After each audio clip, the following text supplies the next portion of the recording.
sanctions now. Okay, I've got reports coming in from the protests in Toronto. We've seen about 180 people attending in Broome, which is fantastic.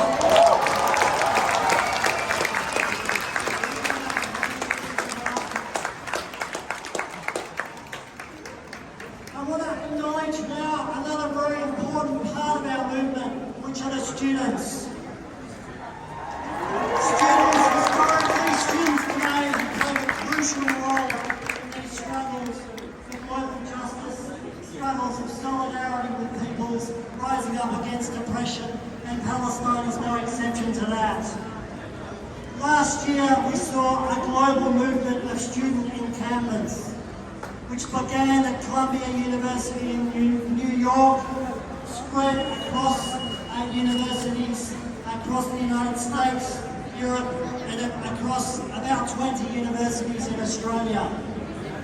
One of those encampments took place at Curtin University, demanding an end to the military ties, the agreements between Curtin University and various weapons manufacturers, including companies like Lockheed Martin, others complicit in the genocide in Gaza right now. One of the organisers, or a key organiser of those protests, was Ella Makionda. Ella is an organiser with Students for Palestine. She's a member of Socialist Alternative.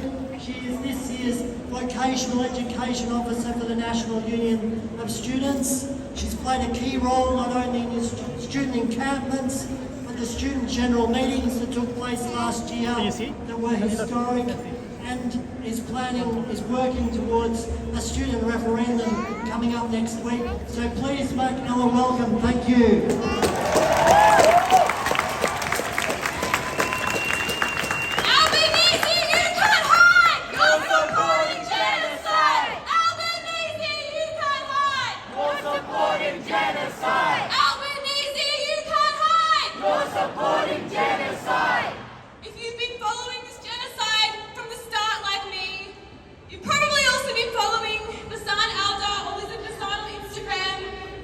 Palestinian journalist in Gaza, who day in, day out has been showing us the brutality of Israeli apartheid, the brutality of this genocide. Every day on her reels, she tells us to fight. She tells us to stand up for Gaza. She tells us to protest. She tells us to organize. And she tells us to be activists every single day. And right now she's in Gaza City, where Israel has begun their invasion, begun their plan to begin the ethnic cleansing of the Palestinians in Gaza City, to annihilate them from their homeland. She filmed some young boys playing on the beach, and she said they're still alive, but soon they're going to be dead. Soon they're going to face the bombs by Israel, and that's why we need to fight and do as much as we can right now.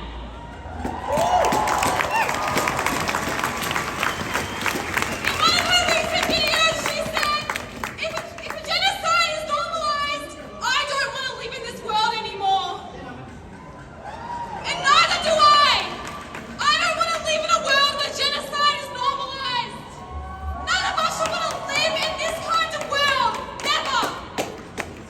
But this is the world we live in. It's the kind of world that every world leader defends. Richard Miles said, Sophie said it before, we're an F-35 country. That's what the leaders of the Australian government said. We're an F-35 country. Boasting that, yes, indeed, Australia is one of the key suppliers of over 700 critical components to this lethal weapon. How proud Richard Miles was to say that. A weapon that has been used